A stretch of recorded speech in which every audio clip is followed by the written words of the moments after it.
capítulo 13.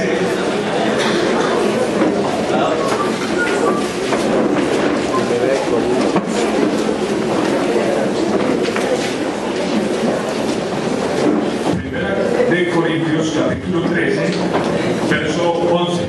Amén. Dice la palabra del Señor: cuando yo era niño, amén, hablaba como niño, pensaba como niño, juzgaba como niño. Mas cuando ya fui hombre, dejé lo que era de niño. Pero Padre, en el nombre de Jesucristo Dios, te damos muchas gracias, Señor. Gracias por tu buena misericordia, tu fidelidad para con nosotros, Señor. En el nombre de Cristo, Padre, te colocamos en tus manos, Dios, esta enseñanza, Señor. Sin antes, Dios, pedirte perdón por todas nuestra incapacidad, Señor, nuestros errores, equivocaciones, acciones y todo lo que atente con tu buena voluntad, Señor. Perdónanos, Dios, y te pido en esta mañana que tú me des gracias, Dios, para enseñar de tu palabra y que sea dándote la gloria y la honra, Señor, porque tú eres digno de ella, Dios. Te pido por mis hermanos oyentes que tú les des gracias, Señor, para que esta palabra escuchada sea puesta en práctica para tu gloria y tu honra. En el nombre de Cristo. Amén. Amén. ¿Nos podemos sentar, mis hermanos?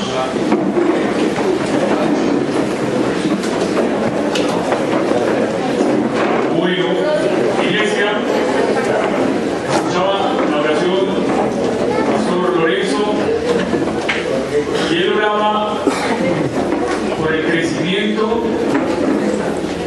y por la madurez de cada uno de nosotros.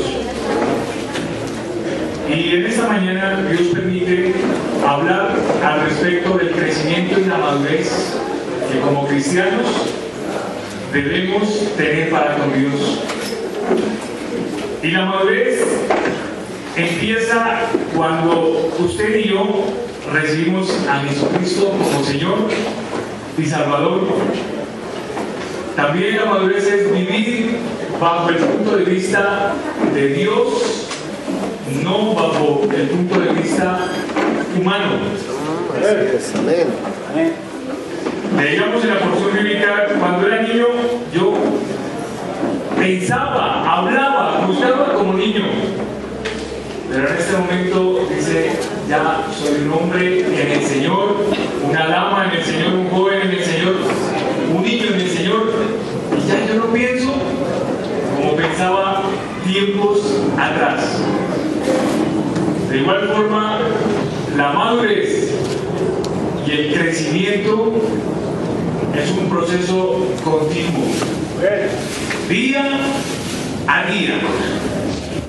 El Señor habla en Filipenses 3:13, dice, Pablo dice, enseña que yo mismo, dice, no pretendo haberlo alcanzado, dice Pablo, pero una cosa hago, olvidándome ciertamente de lo que queda atrás y extendiéndome a lo que está adelante, al supremo llamamiento de Dios, el cual me llamó a través de Cristo Jesús. Y eso es madurez. La madurez es el anhelo, hermano, escuche bien, es el anhelo preciado del corazón de Jesús por su pueblo. Es el deseo más especial en el Señor Jesús, que nosotros crezcamos y que maduremos. Y esa es la meta, mi hermano. Mi hermana, visita iglesia. Esa es la meta. Dice el Señor en Efesios, dice, a fin de que crezcáis, a fin de edificaros para el ministerio, para la edificación del cuerpo. ¿Se da cuenta que es un proceso, mi hermano? Y siempre en las enseñanzas, ya vamos a entrar, mi hermano, me gusta, o Dios pone en mi corazón mejor, identificar el tema con la experiencia de nuestro Señor Jesús cuando estuvo aquí en la tierra. Y qué mejor ejemplo, iglesia, qué mejor ejemplo, creyente, cristiano, cristiano, que usted crezca para el Señor, que usted madure para el Señor. Amén. 2012, empezamos año, y ese es el propósito de Dios, que crezcamos para Él. Cuando no conocíamos, cuando el Señor no nos había tomado, la vida pasaba y nosotros seguíamos en lo mismo y en lo mismo. Déjeme decirle, querido cristiano, que en la vida espiritual es diferente. Los años pasan y usted tiene que madurar, usted tiene que crecer. Porque en lo contrario, Dios obra en nuestra vida y es ahí donde encontramos los famosos ayes. Estamos invitados. Y es el propósito de esta mañana que Dios nos hable frente al tema de la madurez. Y el mejor ejemplo lo encontramos en Lucas. Vamos al libro de Lucas.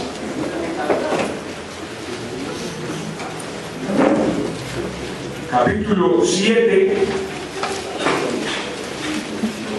versos 1 al 10. Le pido por favor que se concentre, estamos escuchando la palabra de Dios, no estamos escuchando ningunos fundamentos humanos, ni pensar. Es la palabra de Dios, joven, es la palabra de Dios visita, es la palabra de Dios cristiano, cristiana. Es la palabra de Dios la que va a hablar a nuestras vidas en esta mañana. Y vamos a centrarnos en esta enseñanza de Jesús. En el título, Jesús sana al siervo de un centurión, versos 1 al 10. Dice la palabra del Señor: después de que hubo terminado todas sus palabras al pueblo que le oía, entró en Capernaum, verso 2. Y el siervo de un centurión, a quien éste quería mucho, estaba enfermo y a punto de morir. Cuando el centurión oyó hablar de Jesús, le envió unos ancianos de los judíos, rogándole que viniese y sanase a su siervo. Y ellos vinieron a Jesús y le rogaron con solicitud, diciéndole: es digno que le concedas esto, porque aman nuestra nación y nos edificó una sinagoga. Y Jesús fue con ellos, pero cuando ya no estaban lejos de la casa, el centurión envió a él unos amigos diciéndole: Señor, no te molestes, pues no soy digno que entres bajo mi techo, por lo que ni aún me tuve por digno de venir a ti. Pero di la palabra y mi siervo será sano. Porque también yo soy hombre puesto bajo autoridad y tengo soldados bajo mis órdenes. Y digo a este ve y va, y al otro ve y viene, y a mi siervo haz esto y lo hace. Al oír esto, Jesús se maravilló de él y volviéndose dijo a la gente que le seguía: os digo que ni aún en Israel he hallado tanta fe. En esta mañana, en esta enseñanza, el título ya lo vimos: madurez y crecimiento. Tiene por título esta enseñanza, dice: el centurión, ejemplo de madurez espiritual. Vamos a empezar. El centurión es un oficial romano, del ejército romano. Centurión significa que estaba al mando, tenía al frente 100 soldados. Y como la historia la estamos relatando, dice que había una necesidad de su siervo, estaba enfermo. En este relato vamos a ver 4 características de madurez, 4 compromisos que tuvo el centurión con el Señor, porque Dios le exaltó y conocemos aún, y fue exhortado al pueblo judío de haber encontrado tanta fe en este centurión. Jesús criticó la incredulidad de los judíos cuando se encontraba en Nazaret. Él criticó esa incredulidad, que el propio pueblo no le creía. Pero este centurión nos enseña 4 compromisos de madurez. El primer compromiso está en el verso 3, vamos a leerlo. Dice: cuando el centurión oyó hablar de Jesús, le envió unos ancianos de los judíos rogándole que viniese y sanase a su siervo. En este versículo encontramos el primer compromiso, y el primer compromiso de madurez es la comunión con el Padre. Si usted lee atentamente esta palabra, dice de oír, y él sugiere a algunos ancianos hablar de Jesús. Vemos una comunión especial. Como cristianos yo ya no tengo que estar en el mismo esquema de la misma oración de siempre. Si usted repite y repite lo mismo, eso es un indicador de inmadurez, que usted no ha crecido, que está siempre con lo mismo. Pero cuando hay una comunión diaria, cuando hay una comunión especial con el Señor, su oración es diferente. Y no le digo que su oración sea diferente para que lo escuchen, no. Hablo de esa oración en la intimidad, en lo privado. El primer paso de este centurión fue esa madurez en la comunión con el Padre. Él oyó de Jesús. ¿Dónde vimos a Jesús? En la intimidad, en lo secreto. Vamos a revisar una porción bíblica bien especial que está en el libro de Jeremías. Vamos a Jeremías, capítulo 23.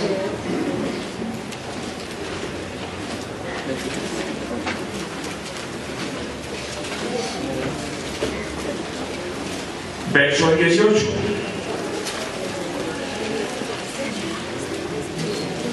Dice la palabra del Señor. Amén. 23, 18 de Jeremías. Dice, ¿por qué? Pregunta. ¿Quién estuvo en el secreto de Jehová y vio y oyó su palabra? ¿Quién estuvo atento a su palabra y la oyó? En lo secreto, mi hermano, es en la comunión de día a día. Por eso decimos que la madurez es un proceso continuo. Es la presentación, es el devocional diario que yo tengo con mi Padre Celestial.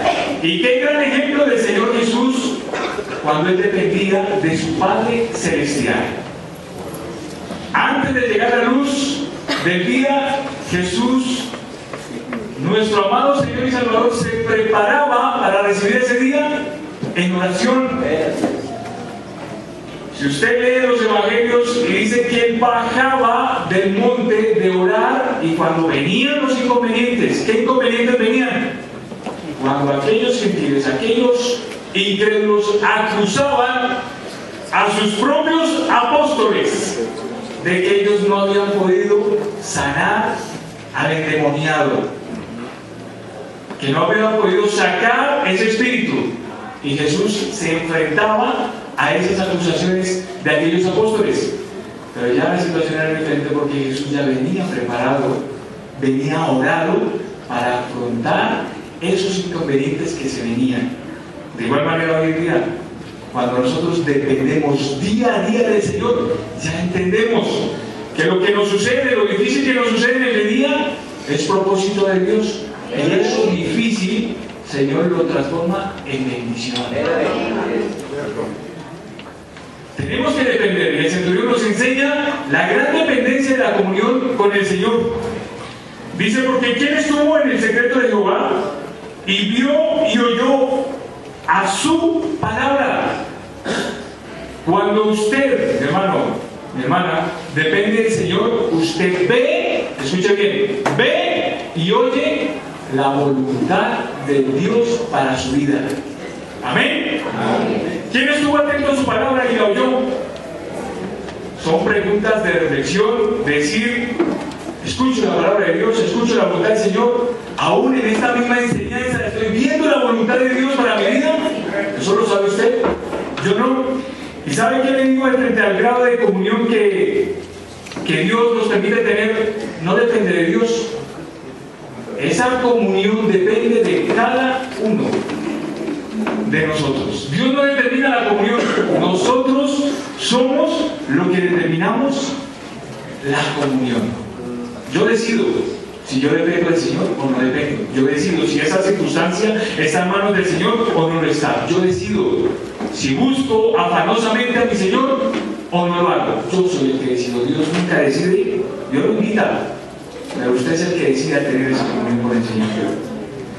En el verso 22 del capítulo 23 de Jeremías dice, escucha la advertencia, dice, pero si ellos, al mismo 23, pero si ellos, verso 22, pero si ellos hubieran estado en mi secreto, ¿habrían hecho qué?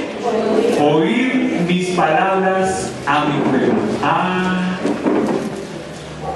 qué gran compromiso que tengo con el Señor de depender de Él. ¿Cuántas enseñanzas hemos escuchado al respecto? Muchas. muchísimas, pero Dios quiere que este año tú empieces con esa vida de oración. La oración de la mañana con mi hermanito Omar al frente del ministerio lo hemos llamado este año 2012 como año 2012, año de oración. ¿Por qué?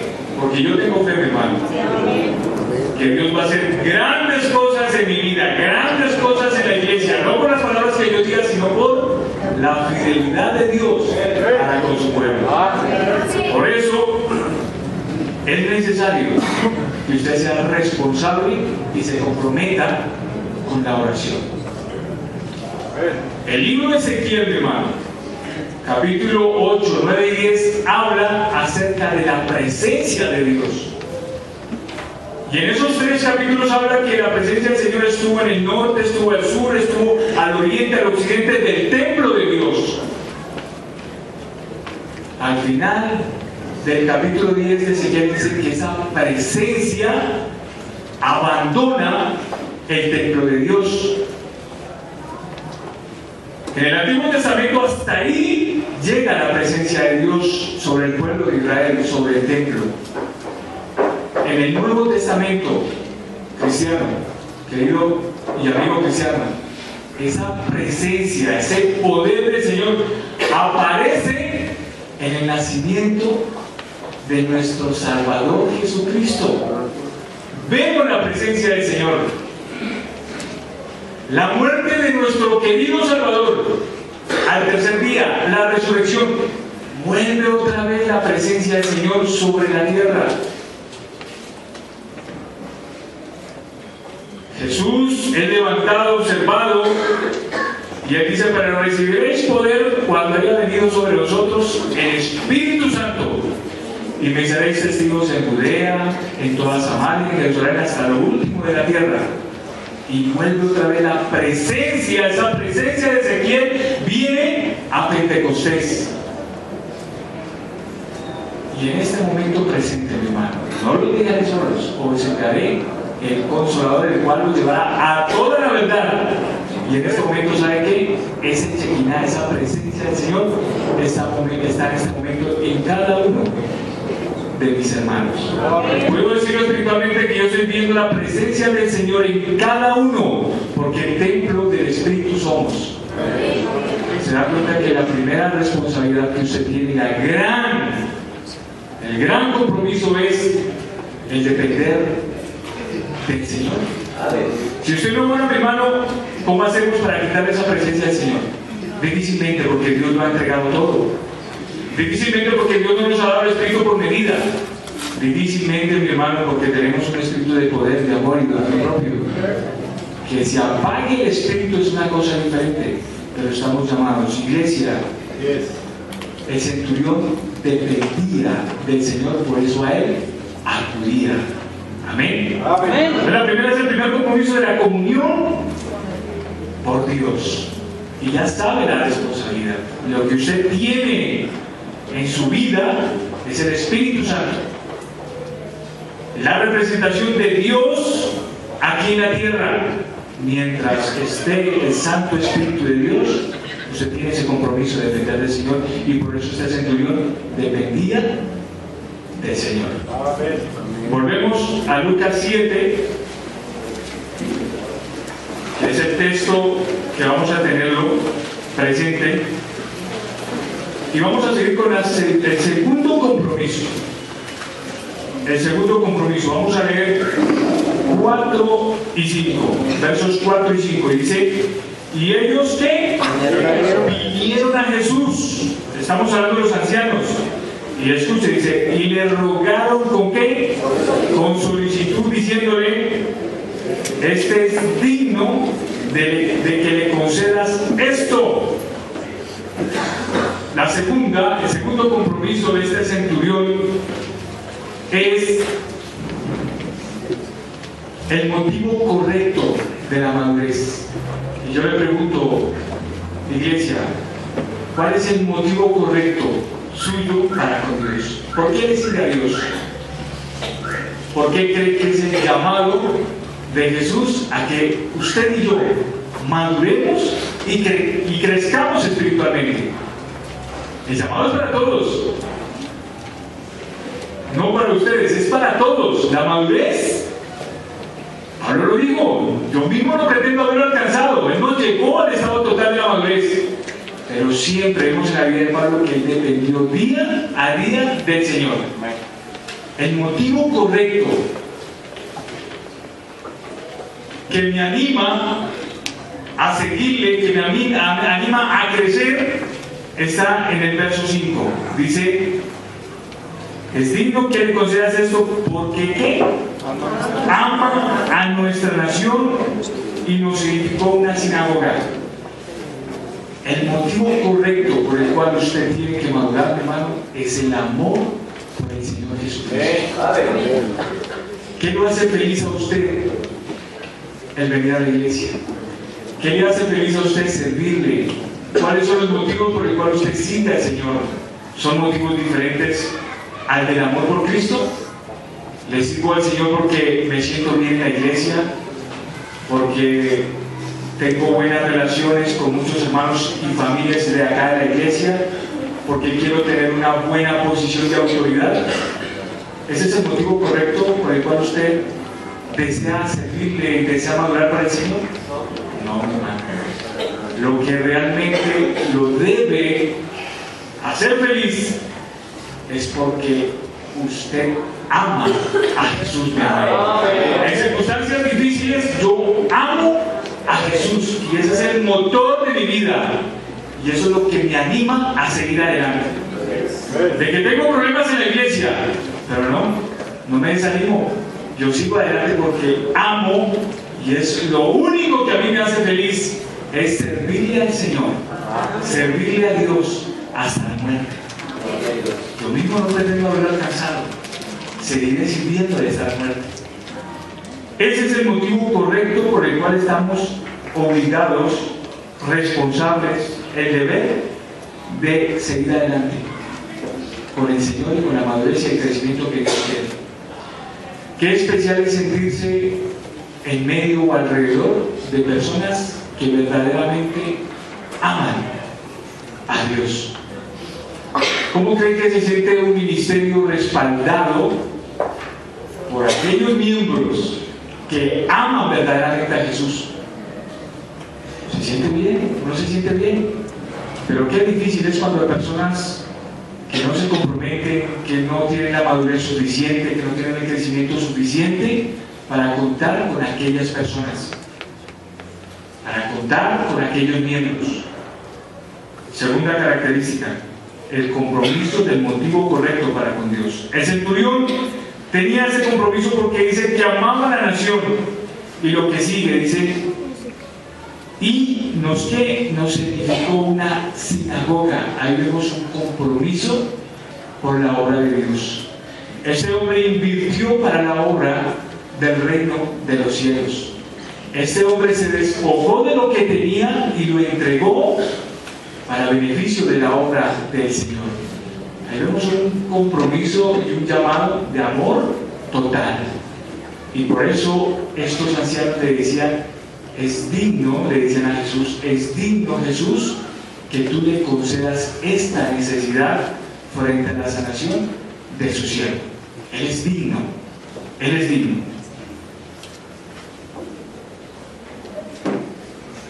La obra de Dios, hecha a la manera de Dios, tiene bendición. ¿Por qué? Porque amamos al Señor. ¿Cuándo no tiene bendición? Cuando nosotros, de manera inmadura, nos sentimos incómodos con las decisiones que toman aquí en la iglesia. Me hiero, me ofendo con mi hermano, no me gusta, considero que eso no es así. Y es ahí cuando no está la bendición, porque la estamos haciendo de la manera personal, individual, de cada quien. El bien es general, el bien es la iglesia. El propósito de la iglesia son las almas, el propósito de la iglesia es la edificación de los miembros. ¿Para qué? Para que salgan y comience a crecer el cuerpo de Cristo. Ese es el propósito de Dios, y este centurión tenía esa característica de madurez frente al motivo por el cual, el motivo correcto para con Dios. Verso 6 dice: y Jesús fue con ellos Pero cuando ya no estaban lejos de la casa, el centurión envió a él unos amigos, diciéndole: Señor, no te molestes, pues no soy digno de que entres bajo mi techo. Ahí tenemos la tercera característica o el tercer compromiso de este centurión frente a Dios, y es lo que tiene que ver con la humildad e integridad para con Dios. En este versículo vemos, dice: no soy digno. ¿Qué está diciendo este hombre? Señor, yo no soy digno, yo no me merezco que tú me hayas escogido. Aún yo no puedo decir: Señor, yo no soy digno de estar aquí parado predicando y enseñando. ¿Por qué? Porque es por la gracia y la misericordia de Dios. Yo no soy digno. Y eso es un sentimiento de humildad. Yo debo reconocer que como hombre me equivoco. El hecho de estar parado acá no significa que sea perfección 100%, no. Con humildad yo dependo del Señor, y cada error que el Señor me va mostrando a través de la palabra de Dios, a través del Espíritu Santo, me arrepiento y no vuelvo atrás, sigo adelante, y eso es humildad. Este centurión mostró humildad, es decir, no soy digno de que entres a mi casa. Nosotros no somos dignos para el Señor, pero cosa diferente es cuando Dios nos ve en la manera y en la condición de dignos. Y cuando somos dignos de Dios para el Señor, es donde tenemos estima y tenemos valor. ¿Por qué decía el centurión: no soy digno? En la tradición judía, a los judíos le era prohibido entrar a una casa de un gentil. ¿Por qué? Porque era considerado impuro. Entonces el centurión dijo: no, si Jesús viene a mi casa, yo le voy a evitar problemas, yo le voy a evitar inconvenientes a él, porque yo le amo, le sirvo, busco comunión con él y yo le evito problemas. Hermano, cuando usted madura, nosotros mismos evitamos problemas para nosotros mismos. ¿Por qué? Porque cuando tenemos la madurez del Señor, tenemos el crecimiento del Señor, ya vemos, acuérdense, los primeros conceptos de madurez es ver las cosas, vivir mi vida bajo el punto de vista de Dios, más no mío, porque es ahí donde yo voy a tener problemas. Campamento de jóvenes, algo que enseñaba para mi vida, el campamento de jóvenes, decía un predicador, decía: cuando soy obediente, cuando somos obedientes, menos van a ser los problemas que yo voy a tener. No se me olvida, jóvenes, y el campamento es para jóvenes, pero yo recibí mucho de esas enseñanzas para estos jóvenes. Jóvenes, cuando somos obedientes, menos problemas vamos a tener. Pero cuando desobedecemos, créanme que estas dificultades que este centurión quería hacerle pasar a Jesús, nosotros mismos vamos a afectar. Y saben que cuando desobedecemos, afecto a mí mismo, afecto a mi familia, afecto a mis hijos y afecto a mi iglesia, que es lo más querido, lo más valioso, por lo cual Dios se entregó por usted y por mí. Humildad e integridad. Qué humildad tan especial de este centurión. ¿Nos consideramos nosotros mejores que otros? De ninguna manera. Todos somos iguales frente a Dios. ¿Yo por qué tengo que creerme por algo aquí en la iglesia? ¿Yo por qué tengo que menospreciar a aquellos hermanos que por su inmadurez, por su falta de crecimiento, me ofenden? Yo no me tengo que estancar. Yo tengo que salir adelante. Al contrario, eso sirve para fortalecer mi madurez, mi crecimiento. Y por eso viene el inicio, eso feo, eso desagradable que a mí me sucede de mis hermanos, Dios lo convierte en fortaleza para mi vida, para madurar y crecer para la gloria de Dios. Decía integridad, mi hermano. La integridad es algo bien especial. Y vamos al Salmo 15, versos 1 y 5. Maestro Ricardo Padilla me colabora con el Salmo 15.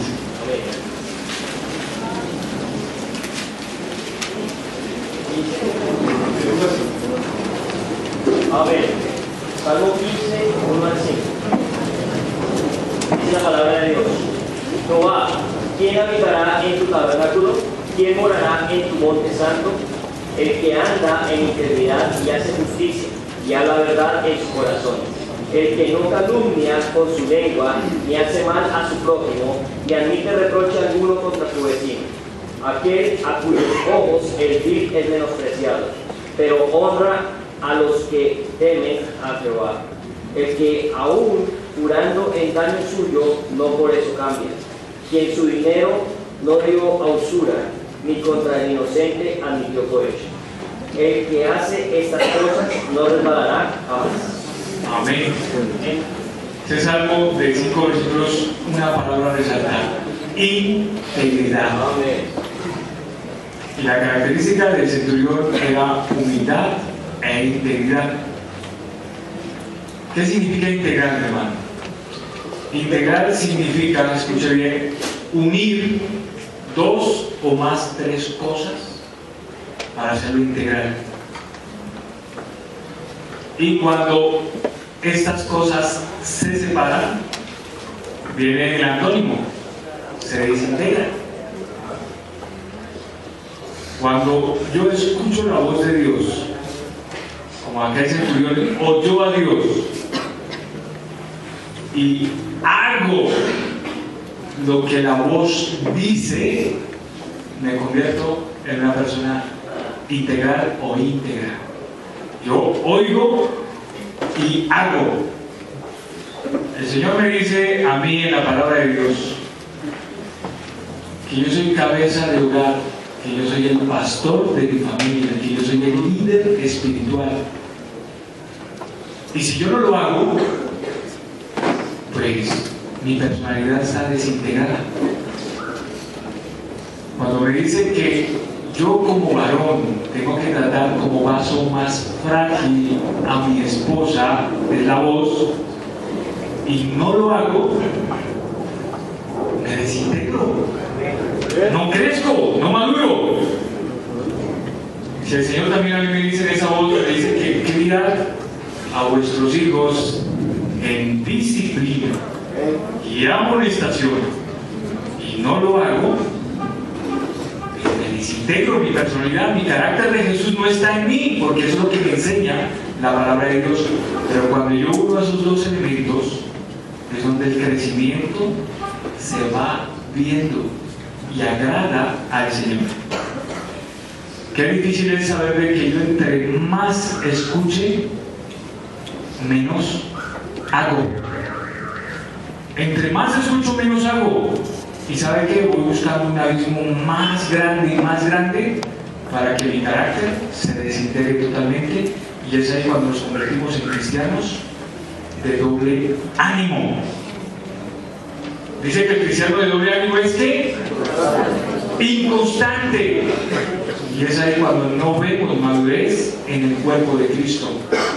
Irresponsabilidad, amargura, mal genio por las decisiones, y eso contamina y eso daña, y es ahí cuando nos desintegramos y no estamos contribuyendo con el crecimiento que Dios quiere para el cuerpo de Cristo.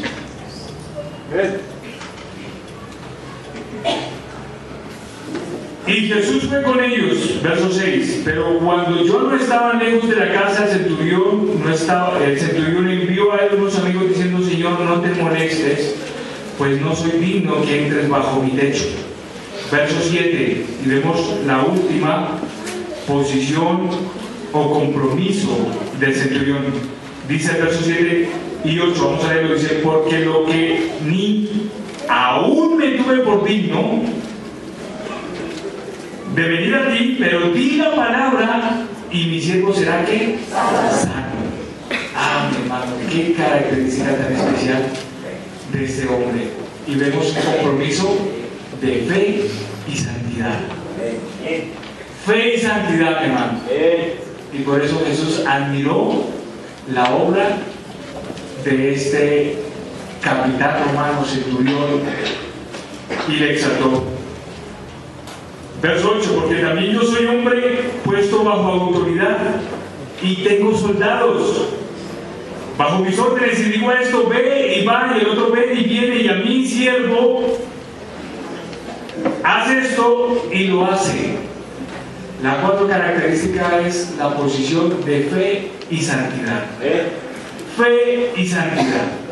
El poder de Dios viene de la santidad del cristiano. Amén. La gloria de Dios viene de la pureza del cristiano. La madurez viene de la pureza y la fidelidad y la santidad del Señor. Ser santos como yo soy santo. Y ese poder, mi hermano, fluye en usted, fluye en mí a través del Espíritu Santo. ¿Por qué? Porque es santo. Santo, santo es el nombre del Señor Jesús. Y cuando más me acerco al Señor, más camino en ese encuentro con el Señor diario, pues mi vida va creciendo y va madurando. Y ese es el propósito a fin de ser perfeccionados para la obra del ministerio, para la edificación del cuerpo. Amén. Amén. Santidad. El Espíritu Santo, ¿qué es santo? Jesús en la oración en el capítulo 17 de Juan dijo, santifícalos en tu verdad, porque tu palabra es verdad. Vamos a Éxodo capítulo 19.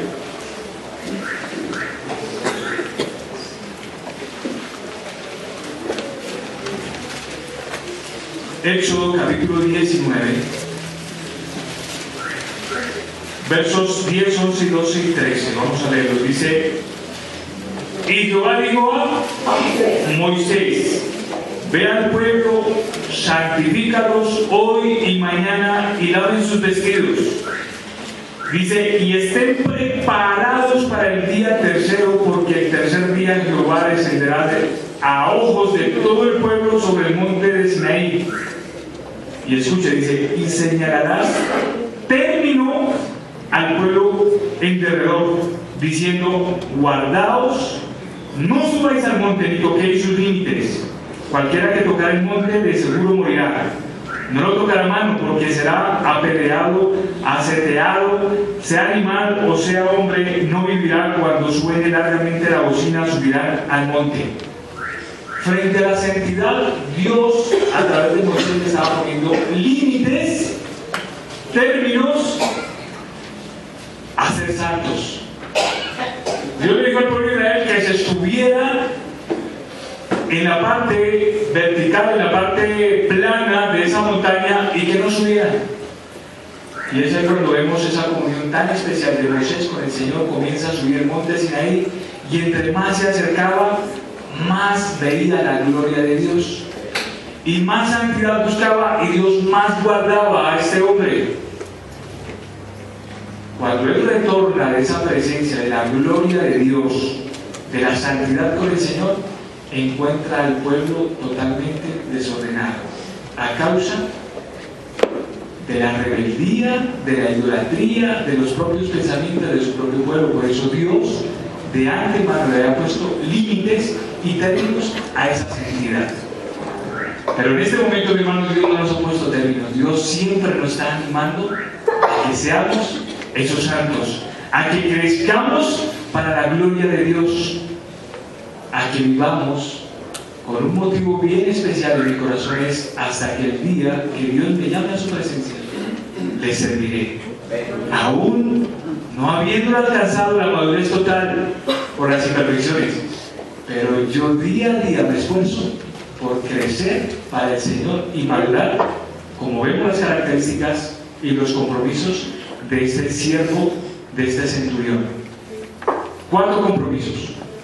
Primero, compromiso de la comunión con Dios día a día devocional.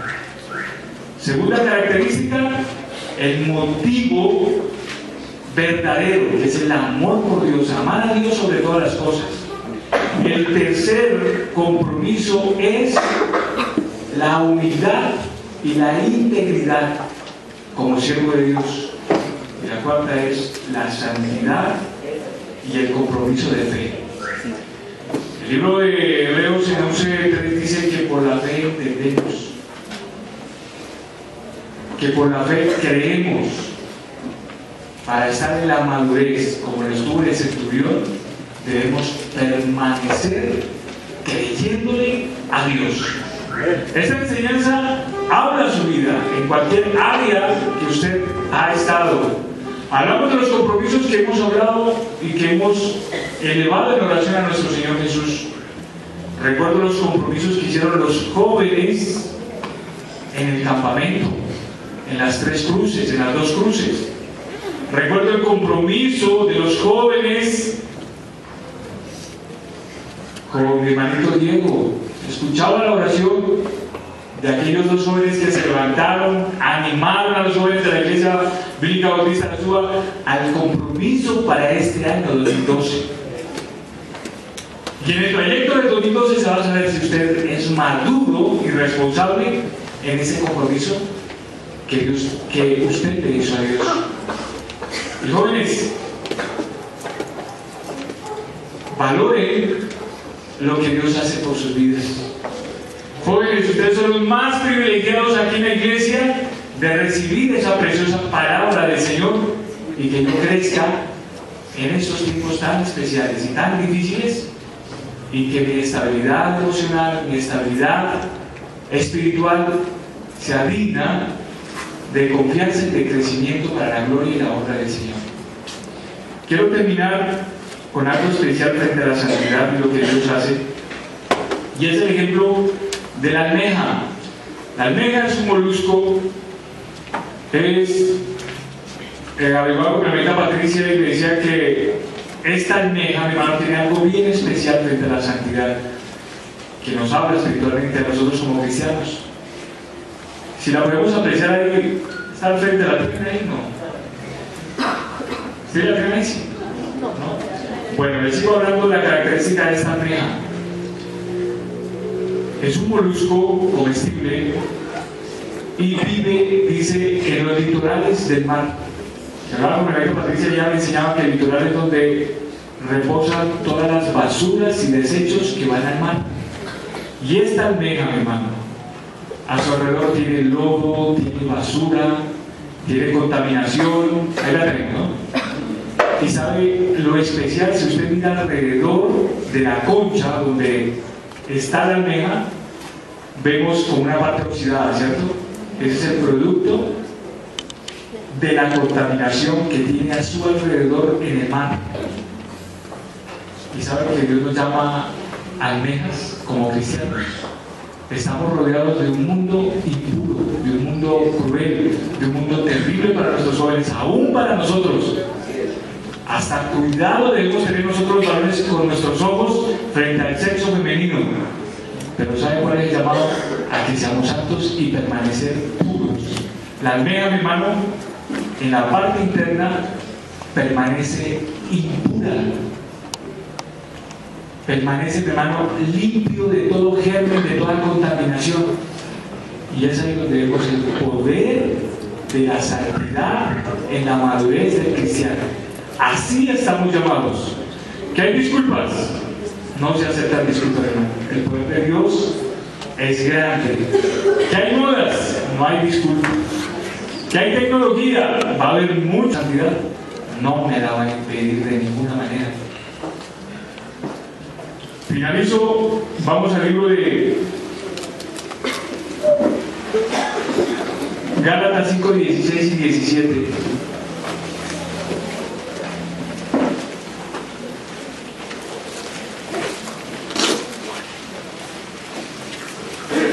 Dice el Señor: andad en el Espíritu y no satisfagáis los deseos de la carne.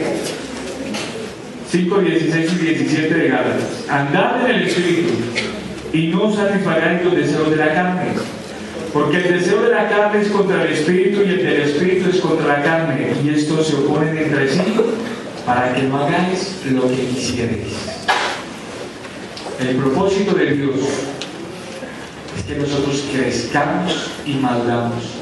La oración personal es el crecimiento y la madurez mía y la de la iglesia.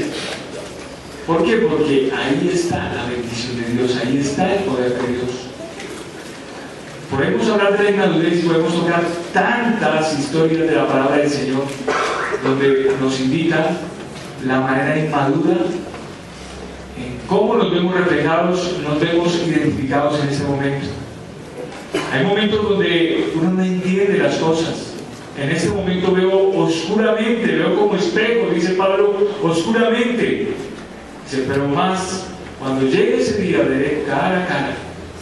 Ahora no conozco en parte, pero cuando me presente conoceré todo. Mientras estamos acá, hermano, no nos preocupemos de entender o no entender, pero preocupemos mejor por creerle a Dios, por tener esas 4 características y porque Dios se agrade y que alegremos ese corazón del Señor. Y ya para terminar, te quiero contar una historia bien especial que lo contaba en la mañana de oración. Una vez todavía hablaba de la playa, hablaba del niño, hablaba de todo, y es la historia conocida, mi hermano. Dice que un siervo de Dios es real, esta historia no es cuento. A un siervo de Dios, a un gran siervo de Dios, dice que él se encontraba en una incertidumbre muy grande, no entendía lo que estaba pasando con su vida. Por lo más que se esforzaba, no encontraba resultados. Y él caminaba por la playa, preguntándole a Dios, ¿qué pasa, Dios? ¿Qué pasa con la iglesia? ¿Qué pasa con mi esposa? ¿Qué pasa con mis hijos? ¿Qué pasa con los ministerios? ¿Qué pasa con el cristianismo moderno? Todas esas preguntas las tenía este siervo. Y Dios utiliza los niños para enseñarle verdades espirituales.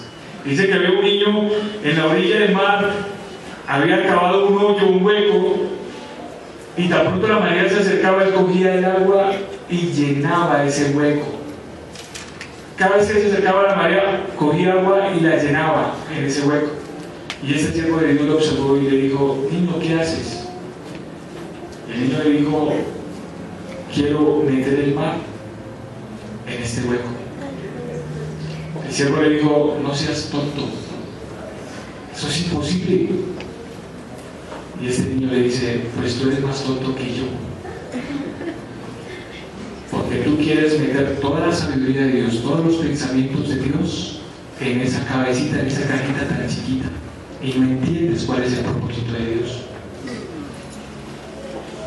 Y yo le digo, iglesia, que no sea tonto, y lo digo con respeto, al tratar de buscar explicaciones a Dios, simplemente crear. Y Dios va a continuar mostrándole en la intimidad, en lo secreto, cuál es la buena voluntad de Dios para su vida, para su ministerio y para ese llamamiento de crecer y madurar espiritualmente. Amén. Así que el ánimo, la mejor disposición, el mejor entusiasmo para madurar y crecer. Ya no somos niños como empezamos la enseñanza. En hablar, en juzgar, pues yo repito, en juzgar, ya no nos vemos. Si hay algo que usted en sus ojos o alguien le llega con algo, ¿sabe lo que mejor debe hacer? Ponerlo en la mano del Señor y que Dios obre. Y en el término corto, usted se va a dar cuenta que la voluntad de Dios. Pero a mí no me gusta ese hermano, no me gusta esa hermana, no me gusta ese joven, estoy en desacuerdo con esto. Ore al Señor. Y si usted le va mostrando de que ese hombre está ahí, lo sigue manteniendo el Señor, tápese y pide perdón a Dios por esas palabras que usted dijo, porque usted no conoce los pensamientos de Dios en esta cabecita tan pequeña. Amén. Vamos a orar. Padre, en el nombre de Jesús, Dios.